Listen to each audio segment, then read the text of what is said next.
Preobrazba? Draga, došla si u pravu kućicu.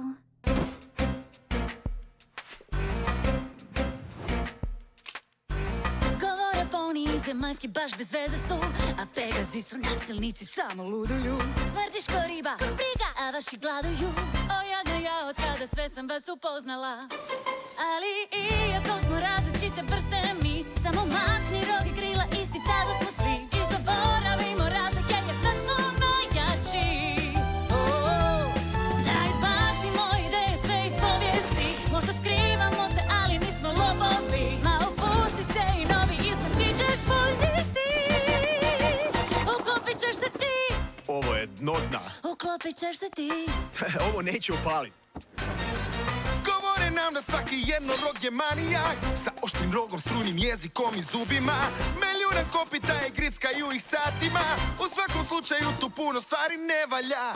Znam da riskiramo puno i da nije lako, al pogledajte, hrabri smo i znamo kako. Ponestaje nam vremenama, ajmo krenuti.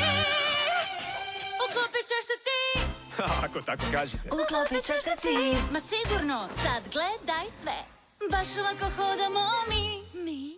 A ovako govore svi. Pogodaka velik je broj. Pogodaka velik je jao. Volimo se pravit važni, pa malo repom zavrtiti. Sve je tako jednostavno. Jednorog je biti lako. Ponos je rog, svaki jednorog zna. Svakom čelu to je kruna, s tim je prava faca. Svakom jednorogu rog je baš jedinstvena stvar. Dobit će tih svijena da, to će biti vaš pravi žar. I kada riješimo stvari, svi gledat će nas i čuti naš glas, jer donosimo čarovi spas. Dugo veća kvestrija je slomljena, ali mi smo tu i neće biti izgubljena. Da ćemo vas od sebe Konačno se smiješiti I blistati. Uklopimo se mi. Baš ovako hodamo mi. A ovako gore svi. Sad se pravi jednorozi. Jednoroga pjesma će završiti.